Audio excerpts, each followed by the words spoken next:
Il est international, il joue à Watford, il joue en Championship, il va coûter plus ou moins 12 à 13 millions d'euros et son prénom c'est Ismaël. Ça vous rappelle pas quelqu'un? On a tous en tête Ismaïla Sarr. Alors est-ce qu'on doit être prudent? Est-ce qu'on doit être hypé par le profil de la probable future recrue de l'Olympique de Marseille, Ismaël Koné? C'est ce qu'on va voir dans cette vidéo. Les amis, bienvenue.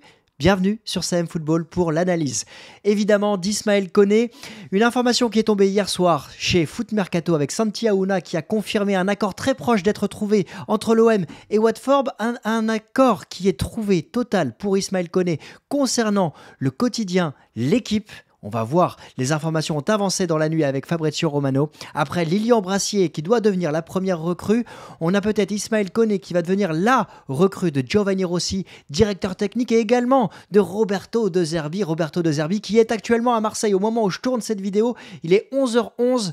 Il doit arriver à Marignane. Vous allez suivre ça évidemment sur les réseaux sociaux et je vous en parle en toute fin de vidéo. Dans cette vidéo qui est sponsorisée avec un super bon plan que je vais vous partager sur l'Euro 2024 à l'approche des huitièmes de finale qui se déroulent à partir de samedi avec l'équipe de France qui va jouer lundi soir malheureusement. Eh bien, on va voir aujourd'hui quelles sont les dernières infos sur Ismaël Koné, sa data room, son analyse tactique. Interrogation évidemment par rapport à son profil et je vous partagerai mon avis en fin de vidéo. Installez-vous bien, c'est parti, générique.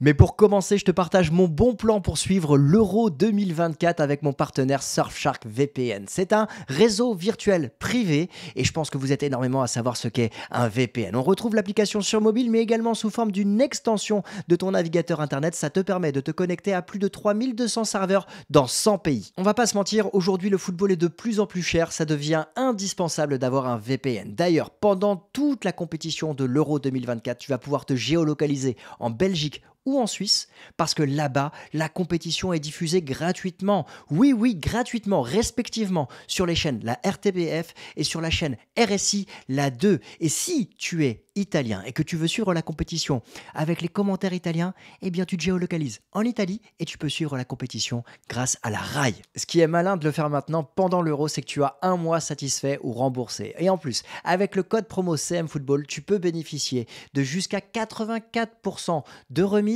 Tu auras 4 mois offerts et le tarif est à partir de 2,09 €. Concrètement, tu le fais maintenant, tu as jusqu'à la mi-juillet pour tester le service gratuitement et ça donne jusqu'à la fin de l'Euro. Le lien est dans la description et comme pour tout sponsor que je mets en avant, il n'y en a pas beaucoup, et ben ça m'aide beaucoup pour justement développer les projets de la chaîne. Alors on va continuer avec l'actualité. Et l'actualité, c'est Fabrizio Romano qui a confirmé cette nuit que l'Olympique de Marseille progressait pour la signature de Lilian Brassier et également d'Ismaël Koné pour être les premières recrues de Roberto De Zerbi. Du côté de l'équipe, on annonçait qu'un accord était trouvé pour 12 millions d'euros. Il ne manque plus que la validation finale du joueur qui est actuellement en Copa América, qui a joué cette nuit 45 minutes face au Pérou si je ne me trompe pas. Un Lilian Brassier qui va arriver, un Ismaël Koné qui aurait refusé l'AS Rome et West Ham. Ça veut dire que l'OM joue dans la cour de ce type de club. L'AS Rome qui a quand même remporté une Coupe d'Europe il y a encore moins de 2 saisons. West Ham également. L'Olympique de Marseille qui pourrait avoir une réelle attractivité pour des joueurs intermédiaires en progression qui pourraient se développer. Est-ce que c'est suffisant pour l'Olympique de Marseille? On va le voir dans le courant de cette vidéo, évidemment, en analysant sa data room. La data room avec, évidemment, toutes les informations statistiques et data qu'on se doit de connaître pour se faire un premier avis et qu'on se confirmera ou infirmera derrière avec l'analyse tactique, mais on va nuancer, bien évidemment, avec les interrogations. Ismaël Koné a 22 ans, il est né à Abidjan, au Côte d'Ivoire, il possède la double nationalité, mais il est international canadien. Il est milieu central du pied droit. Il a pour agence Axia Sports, on va voir justement s'il y a déjà un lien avec l'Olympique de Marseille. Je sais que les sociétés d'agence, ça a nourri beaucoup les conversations par rapport à la direction de l'Olympique de Marseille. Et il joue donc à Watford avec un contrat qui se termine en 2027. Encore 3 saisons là-bas. Alors, Axia Sports, eh bien, dans le giron de cette entité, il y a Jonathan David qui serait en pourparlers avec Chelsea, on en parlera peut-être sur le vestiaire, et d'autres joueurs qui n'ont pas de connexion avec l'Olympique de Marseille, mais beaucoup de joueurs de la sélection canadienne. On va avancer avec un joueur qui a été formé du côté de Montréal, qui a disputé plusieurs saisons là-bas avant de signer du côté de Watford, c'était en décembre 2022. Il aura donc passé 1 an et demi du côté de Watford. Il est international canadien avec 21 sélections pour 2 buts, un joueur qui a marqué déjà 8 buts dans sa carrière en club. On a un joueur qui a disputé 63 matchs du côté de la Championship,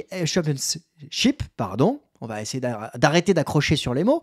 FA Cup, c'est la 2e division anglaise. On a un souvenir, encore périlleux de notre côté à travers la saison qui vient de se passer, de joueurs qui ont joué en Championship et qui sont arrivés du côté de l'Olympique de Marseille. Sur les 10-15 derniers matchs qu'il a disputés avec Watford, il n'a pas été un titulaire indiscutable, en tout cas il n'a pas terminé toutes les rencontres, il a fini les 3 dernières. C'est un joueur qui était plus que dans la rotation de l'effectif, mais c'est intéressant de voir ce point-là. On a un joueur qui n'a pas été blessé dans sa carrière, en tout cas pas gravement. Donc ça, c'est aussi un point important à mettre à notre connaissance, parce que c'est plutôt un joueur fiable physiquement avec son jeune âge. On a un joueur qui est donc international, qui dispute actuellement la Copa América. Il a joué 45 minutes cette nuit. Il a joué seulement la première mi-temps. C'est pas un joueur qui est réellement décisif avec sa sélection. Est-ce que c'est ce qu'on va lui demander? C'est ce qu'on va voir à la suite de cette vidéo. C'est un joueur qui joue majoritairement dans l'axe du terrain, milieu central, milieu défensif ou milieu offensif. Je vous ai partagé les stats de Transfermarkt à travers, évidemment, ces dernières rencontres avec Watford. Un joueur qui ne marque pas beaucoup, mais un joueur qui peut faire progresser. Alors, quand on fait l'analyse tactique d'Ismaël Koné, il convient de la faire à travers les attentes que peuvent avoir Roberto De Zerbi. Et je ne vais pas vous renvoyer sur l'analyse complète, elle fait 28 minutes. Si vous voulez la voir, libre à vous, évidemment, ça me fera toujours plaisir. Mais je vais vous partager justement le schéma tactique préférentiel qu'on peut voir dans la sortie de balle de Roberto De Zerbi, issu de la vidéo que j'avais tournée. Et on n'est pas sur un schéma 4-4-2 à l'envers, on est sur un schéma 4-4-2 à l'envers avec justement les centraux qui sont très proches du gardien et un double pivot qui est là, à la relance, qui doit être fort sous pression. Ça se présente de cette manière. Et regardez, avec Brighton, notamment face à Manchester City, comment on peut identifier le futur jeu de Roberto De Zerbi.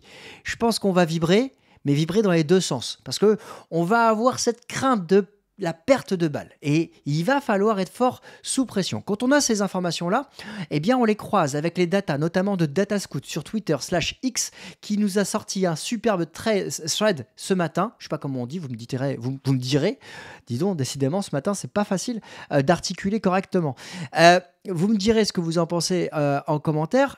Ismaël Koné, qui est un joueur qui est plutôt très bon avec le ballon, dans les phases offensives, avec notamment une belle capacité d'accélération, de dribble réagi ou de course progressive, qui est plutôt bon également dans les passes vers l'arrière. On va le voir, c'est pas forcément négatif parce que ça veut dire que sous pression, il peut rendre le ballon très vite et justement permettre à un joueur qui est face au jeu de pouvoir rediriger le ballon. En revanche, c'est un joueur qui, dans les duels défensifs et aériens, malgré son 1m88, qui est plutôt en deçà de la moyenne. Et ça nécessite d'être analysé avec la suite de la vidéo. On le voit ici avec Kevin Nieto, qui est analyste vidéo notamment, qui a réalisé une analyse de Ismaël Koné à travers le match qu'il avait disputé face à l'équipe de France. On a un joueur qui se rend disponible justement dans les phases défensives et dans les phases de construction dans les intervalles.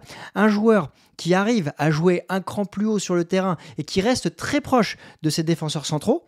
Donc là aussi, c'est très intéressant dans la volonté de pouvoir construire et de relancer. Un joueur, cependant, qui n'est pas forcément parmi les meilleurs de Championship par rapport au milieu médian, concernant les interceptions, concernant les duels gagnés, comme on le disait tout à l'heure, les duels défensifs. En revanche, un joueur qui a une vraie capacité par rapport aux data à avoir des dribbles réussis, à pouvoir justement accélérer et distribuer. Alors, là où c'est très intéressant, c'est que on a un joueur qui va pouvoir relancer, peut-être apporter de la verticalité. En revanche, la question qui va se poser, c'est comment va-t-il pouvoir gérer la pression avec aujourd'hui, dans l'effectif de l'Olympique de Marseille, peut-être un grand point d'interrogation sur le profil qui pourrait l'accompagner dans ce double pivot. Alors, on a un joueur qui a une vraie faculté d'être présent sur l'ensemble du terrain, plutôt côté gauche, malgré son pied droit. Il a un pied gauche qui est plutôt satisfaisant. Il a une vraie faculté à pouvoir renverser le jeu, comme on a pu le voir face au Canada. Ça nécessite cependant d'être travaillé. Et quand on regarde justement au niveau des interrogations, on n'a pas un joueur. C'est une étude qui avait été réalisée par Target Scout en 2022, juste avant qu'il ne signe du côté de Watford. C'est un joueur qui ne dicte pas le tempo, c'est un joueur qui n'est pas très fort, qui n'offre pas quelque chose de consistant au niveau défensif, mais c'est un joueur qui a un réel potentiel. Alors, quand on dit tout ça, on peut se poser beaucoup de questions et on peut se dire justement, est-ce qu'on doit être prudent par rapport à ce profil? Eh bien, c'est peut-être l'angle de cette vidéo et l'angle que l'on doit avoir par rapport à ce profil qui est en passe d'être recruté par l'Olympique de Marseille. Parce qu'il y a de vraies interrogations sur qui pourrait l'accompagner dans ce double pivot. On n'a pas aujourd'hui du côté de l'OM un joueur qui est en capacité physique de pouvoir remporter des duels à côté de lui. Jordan Verretou est plutôt un milieu qui joue un cran plus haut. Geoffrey Kondogbia a été insatisfaisant cette saison. Et Valentin Rougier est malheureusement toujours blessé. Donc on peut se poser la question de savoir qui pourrait l'accompagner. Et c'est pas Azzedine Ounahi qui a l'habitude, avec la sélection marocaine, d'être un cran plus haut lui aussi. Là où Roberto De Zerbi, lui, souhaite conserver l'international marocain. Donc, à l'heure actuelle, j'estime qu'il y a une vraie interrogation par rapport au profil qui pourrait accompagner Ismaël Koné. Et il faudrait peut-être regarder du côté des joueurs qui savent remporter des duels, des joueurs peut-être beaucoup plus physiques pour être un duo complémentaire et justement mieux relancer et gratter des ballons parce que ce n'est pas la capacité principale d'Ismaël Koné. La deuxième interrogation, elle est nécessaire d'être expliquée, c'est que la saison dernière, on a eu deux joueurs de Championship qui sont arrivés du côté de l'Olympique de Marseille. Iliman Ndiaye et Ismaïla Sarr. Les deux joueurs n'ont pas été satisfaisants. Quand bien même Ismaïla Sarr connaissait déjà la Ligue 1, il n'a pas apporté ce qu'on attendait de lui dans cette saison. Du côté d'Iliman Ndiaye, on l'a vu, il repart en Première Ligue cette fois-ci, du côté d'Everton. Donc, prudence sur sa capacité, la capacité d'Ismaël Koné, à s'adapter à l'Olympique de Marseille, à la Ligue 1 et au style de jeu de Roberto De Zerbi. Maintenant, une fois qu'on sait que ce type de profil est avancé, on imagine bien qu'il a été validé par Roberto De Zerbi, qui a un crédit au-dessus de la moyenne, non pas parce qu'il vient d'arriver, mais par rapport à tout ce qu'il a réalisé à travers les joueurs qu'il a eu sous sa responsabilité depuis qu'il a commencé sa carrière. Et dans ce profil-là, on sait qu'il a déjà des joueurs qui ont performé. Donc, interrogation, prudence, mais on peut estimer que c'est un profil qui peut fonctionner du côté de l'Olympique de Marseille. Alors, mon avis, avant de passer à Roberto De Zerbi, mon avis sur le sujet, je pense que c'est un joueur sur lequel on doit être prudent. C'est un joueur où on a vu beaucoup de compilations sur les réseaux sociaux, avec évidemment toujours les meilleures choses, ses meilleurs skills qui sont mis en avant. Maintenant, j'aurai un avis définitif une fois qu'on aura évidemment un profil complémentaire qui sera recruté à côté de lui. On a vu différents profils qui étaient recherchés du côté de l'Olympique de Marseille. Je pense notamment à Ndidi. Ce matin sur les réseaux, c'est une piste vraisemblablement qui était mise de côté, notamment à travers son salaire. Je vous avais donné ma prudence sur ce dossier il y a quelques jours. Il y aurait une autre piste venant de l'Espagne, du Betis Séville notamment, qui pourrait être avancée. À voir du côté de l'Olympique de Marseille comment ce profil pourrait s'intégrer. Mais il ne faut pas, à mes yeux, aujourd'hui, juger la possible arrivée d'Ismaël Koné à travers ses skills actuels. Il faudra l'analyser à travers une équipe complète autour de lui pour voir justement comment il pourrait faire progresser le jeu de l'Olympique de Marseille. Il y a des interrogations, mais il y a une réelle prudence ici parce que au-delà de toutes les analyses qu'on ne peut pas faire sur un joueur qui vient d'arriver, voilà, j'ai pas envie aussi qu'on s'enflamme et qu'on se reprenne le bouillon comme on a pris l'année dernière avec nos deux stars sénégalaises, deux internationaux sénégalais qui sont arrivés l'année dernière. Pour terminer, Roberto De Zerbi arrive aujourd'hui du côté de Marseille. Attention, pas de prudence particulière, mais il ne vient pas pour signer son contrat. Il reste encore des détails à régler. On sait que l'accord de principe est validé. Il arrive du côté de Marseille avec Giovanni Rossi vraisemblablement et une partie de son staff. Et on apprend aujourd'hui dans les quotidiens français, sur la Provence ou sur l'équipe, je ne sais plus, mais qu'il sera accompagné en plus d'un directeur de la performance, donc un autre profil supplémentaire à son staff technique qui est déjà prévu. Donc je crois que ce serait la 8e ou 9e personne qui est actuellement en poste en Serie A et qui viendrait notamment pour chapeauter le domaine médical de l'Olympique de Marseille. C'est assez énorme de voir le staff complet qui arrive du côté de Roberto De Zerbi. On l'analysera de manière encore spécifique parce qu'il y a beaucoup d'informations qui sortent, mais je ne sais pas si on se rend compte du projet qui est actuellement travaillé avec le technicien italien. Je crois que dans l'histoire de l'OM, c'est assez rare qu'on ait autant de personnes qui arrivent en même temps et avec des clauses où il n'y a pas de clause en fait, de départ avant les 3 saisons.